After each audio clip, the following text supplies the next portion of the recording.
Facebook, Twitter, and YouTube. Oh, wow. So we're doing all three. Potable. If I did it. Okay, cool. Ladies and gentlemen, we have a very, very special guest in the studio at this time, sort of an extended version of the show. Yes. And you'll hear this on the radio as well on tomorrow. This brother, as you can see from this headline behind me, is this generation's next leading man. And then I think it even says... Is that what they said? Something else about you being like Denzel. What? Wait a minute, hold it. Yeah. What? Yeah, you ready to become the new Denzel Washington. Man, why nobody told me about this? I don't know how I feel about that because Denzel's been so ubiquitous. That's why I have only been able to get one role. Y'all brothers take all the jobs. Hey, man, all I can do is keep swinging that bat. You know what I mean? Thank you, Welcome, brother. Jason Mitchell. Good to see you, man. Man, good to see you. Thank you for having me. Congratulations on everything you're doing, brother. Thank you. And you're doing a lot. Yeah. Definitely working hard right now. So we're on Twitter too, I think. Because I was doing all the hashtags, and I was going through them. It was a lot of them. So you got the Chi. The Shy. I'm sorry. The Chi. Shy. Is in Chicago. Mm-hmm. You got Mudbound. Mudbound. Uh-huh. You got, I'm getting all the names wrong. And I watch all these shows. Mudbound. Uh-huh. You got Kong Skull Island. Yes, sir.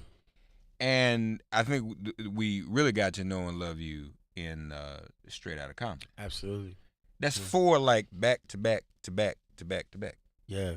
You a beast, man. Thank you. Busy. Thank you. Yeah, man. God's been blessing me. This ain't my work by a long shot. You know what I mean? Because I don't have the control over like what film is gonna get made and all these different things that are happening. I only have the control of being prepared, when it comes my way. And this is definitely God's work. You know what I mean? To have these sort of just really great opportunities come my way, for me to even have the chance to try to pick up on, man. That's all God's work. Well, that's great, man. Congratulations on it. Now, thank you. From New Orleans. Yeah. So how'd you get into acting? What led you down that road? Trying to find new friends, man. Just trying to find new friends. Yeah, I was into the wrong thing at one point in time. Had a lot of friends who were into the wrong thing, and my best friend was killed when I was 22. And I was like, maybe I could just use some different friends. You know what I mean? Yeah. Like if I try to change my surrounding, I might get some different results. You know what I mean? Yeah. So I hear that was about smart this. on your part. A lot of us don't make that decision soon enough. Man, thank you. I went to this acting workshop that passed through New Orleans. Shout out to Jacqueline Fleming. She had this workshop that came through, and a friend of mine was like, "Yo, you should go to that. Like, you have a really big spirit. You got all the jokes. Like, you should just go do it." And I'm like, "An actor, bro? Like, okay." You know what I mean? Like, we've seen people rap. We've seen people catch a football. We've seen people dribble their way out the hood, but never an actor. You know what I mean? Like, Anthony Mackie, he's from New Orleans. But he also went the Juilliard route. You know what I mean? So, like, in New Orleans, we never felt like that was possible. So I only went there to, like, make new friends. You know what I mean? Maybe a girlfriend. I don't know. And that was my mindset at the time. And I went, and I just loved it. I just really, really, really loved it. And it was something that I was like, you know what? If I stick with this could change everything for me. Yeah. So maybe 5 weeks into it, an agent come check me out, and she ended up signing me that day. Wow. And yeah, it was just crazy. It became very rapid. And it was something that I was like, I gotta do this. You know what I mean? And I didn't know. I was so oblivious of the acting world. I had never like been on set to be like an extra or anything. Like, I didn't know anything about it, right? So my first role I got was in this film called Texas Killing Fields with Amy Mann, Michael Mann's daughter, and Jason Clark, who I just worked with, Sam Worthington, a few people. And I only had like 3 lines. And in my mind, I'm like, this ain't enough. You know what I mean? So every time I showed back up, I was like, how do I get bigger? How do I get better?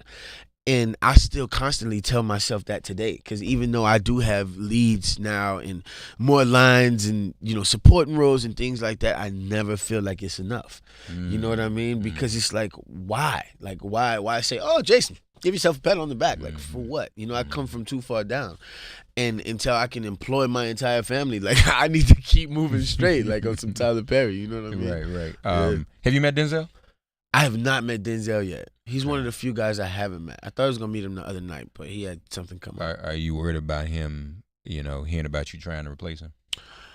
No, not really. No, not really. Because I mean, you know, I could do a lot of things, but replacing Denzel, I'm not really sure if I could do that yet. No, you know what I mean? Because he don't play sometime. He might, you know, be kind of tight about that. Yeah, actually, I was really close to getting Fences. You know, because I mean, regardless of what people think, I'm not completely out of the audition stage. You know what I mean? Okay.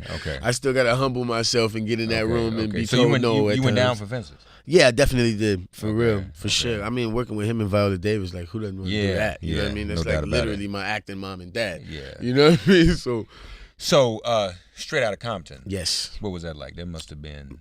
It was the best year of my life. Now, are you old enough to even have been a part of that when you were out? Okay. Yeah, definitely. Well, I'm 31 now. Okay.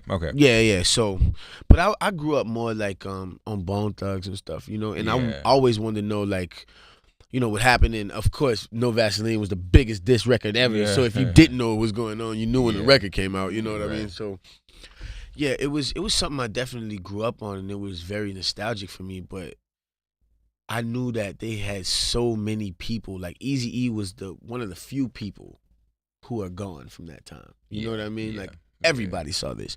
Yeah. So, I mean, if you mess it up, you just gotta, like, move to Canada.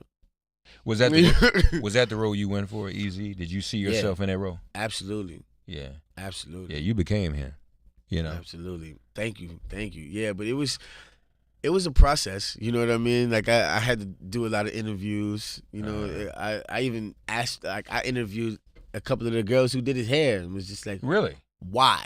Like, why a Jerry curl? Like, you know what I mean? Really? And they were like, well, you know, if you had a Jerry curl, you had money back then. You know, that's what that means. And I was like, in L.A.? Oh, okay, yeah. You know, so. Maybe I shouldn't say this, but every now and then a couple of folks still walk around L.A. with Jerry curl. I mean, you know, ain't nothing wrong with maybe a curl. If you could pull it off, because I might have potentially brought the curl back. You know, so if you see somebody out there with the curl, it might be That's true. Work. Because when you see it in the movies and popular culture, it comes back. Yeah. Bring that curl on back, brother. I know that's right. But you enjoy doing it? Yeah, definitely. Mm-hmm. It was the best year of my life. I worked with some of the greatest people in my life. F. Gary Gray, such a fearless leader. You know, O'Shea Jackson, who's in town right now, just, you know, promoting another movie of his, Dinner Thief. Shout out to him. That's my brother.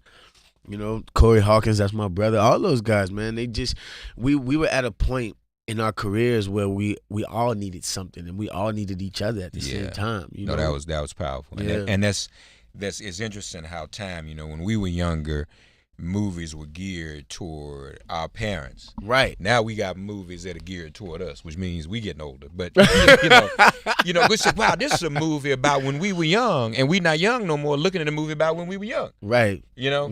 So that's what's up. You did work with another icon, Samuel. Yeah, Sam Jackson. How was Skull? And that's really, those you haven't seen, that's a very different take on the King Kong. Yeah.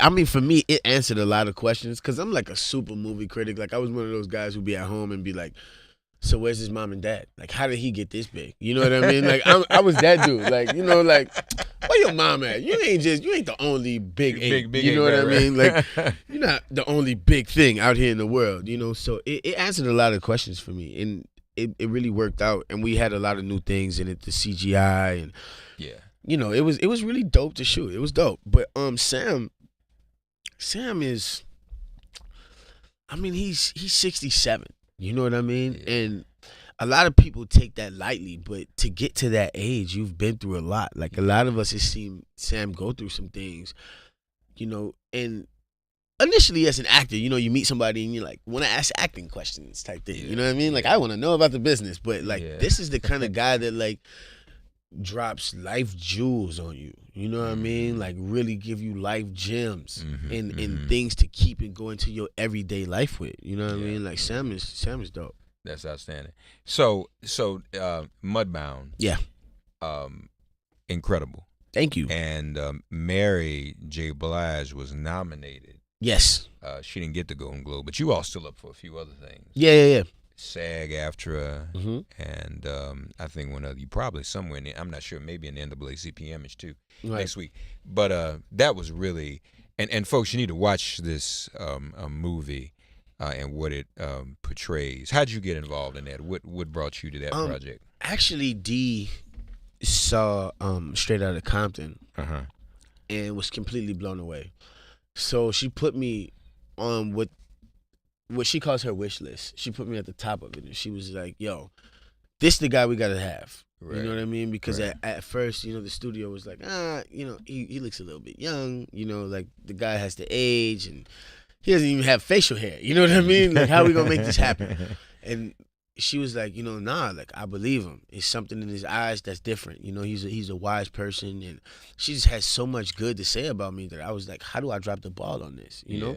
So when I got the material, I started reading through it, and I'm like, wow, this is my grandfather's story. You know what I mean? My grandfather fought in the Korean War, came home, and was treated like everybody else when they came home, just really nice. and it was something in him, that made him turn the other cheek and become this great business owner that ultimately sent his kids to LSU, which was big in his time because they could only pick up trash. You could only be a janitor, not even working inside the building. You know what I mean? So he just wanted to send his children to LSU. You know what I mean? And then he sent my mom to LSU, and my mom had me, clearly. And then here it is 2 generations later, I'm telling his story on the big screen. That's crazy. Wow. That's crazy. That's progress. No, it's an incredible story. And folks, everybody's into Netflix and chill. Right. You need to get Mudbound. You need to get on Netflix. You need to download that joint. You need to look at it. It is outstanding. Pride the privacy of your own home. Right. And I'm going to be honest with you, I wasn't fully prepared. I mean, it's a little rough because no matter what, when you depict our experience as African Americans, right? I mean, you feel it, right? And it's hard to watch that and not be in your shoes, your character's shoes, right? So I won't give it away, but you all need to check it out. And then just premiered. What is today? Tuesday, night before last. Yeah. The Chi on Showtime. Congratulations on that. Thank you. Lena Waithe. Yes. We making moves all throughout the industry, aren't we? Definitely. And you know what's so powerful about that? Like, I'm a guy who I'm a really spiritual guy, man. You know. Sir, I can tell. And I met Lena at the AFI Awards, like during some stuff for like Straight Outta Compton. Okay. Right. So she sees me. And she was like, yo, I'm a big fan. And I was like, I'm a big fan of your outfit. Like, Lena could dress, you know what I mean? She always got a crazy shoe game. So I'm like, let me get a picture with you. And, we exchanged pictures, exchanged numbers, the whole deal. And then she was like, you know what? I'm a writer. And, like, I'm such a big fan of yours that I just really want to work with you one day. And I was like, well, let's speak it into existence. Yeah. We held hands right there and was like, we're going to do it. And here we are. Yeah, that's outstanding. It's crazy. So the Chi on Showtime. Yeah. Any other projects you're working on right now? I am working on something, and it's something super nostalgic, especially like to the Black community. But can't talk about it yet. It's gonna be really good. Director X is behind the wheel, and he's dope. So it's gonna be great. Now, am I leaving anything out? That's pretty much your. That's pretty much your filmography. Yeah. I won't leave it out. Now, so you can't tell us what this new project is. No. Let me ask you this though. Is there anything down the road or any role down the road that you aspire to be or to play? If I do a biopic, I would love to play Floyd Mayweather or maybe Louis Armstrong. Or Fast Domino. That would be cool. Homeboys. Yeah. Just I really see good people. But wait a minute. I see Louis Armstrong strongly now that you mention that. Yeah. I rarely do that, but like you could one day I sat back and was like, who all could I pull off? You know what I mean? Like, because Floyd Mayweather would be a a really great one too. Yeah. You know, but I think I just want to play a few more villain roles too, because villains, they have so many, they got layers. You know what I mean? Like, they're not just cracking jokes. You know, like you see them go through things. Yeah. So it's they're cool characters. Well, outstanding, man. Thank you. From your lips to God's ears. I Hey. hope all that works out. Hey, I'm gonna Congratulations on everything you're doing, my brother. Thank you. All right, folks. Currently, now Netflix is still rolling. Mudbound Yes. is still there. Go check it out. It'll be there. Yes. The Shy on Showtime. Go subscribe. Subscribe Netflix. Showtime as well. Sunday nights, Yes, Sunday nights at 10 o'clock. 10 Eastern. We Telling will that not story. let you down. So, man, you're doing big things. Thank Question. Yes. Since this is all you watch. Were you at the Golden Globes? Did you watch the Golden Globes? I did not go to the Golden Globes. I had to Okay. work. What do you think about Oprah running for president? I think I will vote for Oprah. Yeah. I would definitely vote for Oprah. You know what I Okay. mean? Because I think we're at this point now in society where we have to take heed to the fact that we have to govern ourselves. Mm-hmm. Because if not, then we have situations like this. You know Yeah, what I mean? yeah. So as soon as we forget that we the people and all these constitutional things that are there, like, it's there to show us that we should ultimately be governing ourselves, and we should elect somebody like ourselves. Yeah. You know what I mean? So I'm all down to vote for Oprah, man. I Yeah. vote for Oprah twice. I'm gonna sneak in the booth again. That's all right. Jason Mitchell, folks, our very special guest. So glad you came by Sirius Man, XM, thank you man. for having me. Come see us again, my brother. For sure. All right. Thank you, everybody. All right.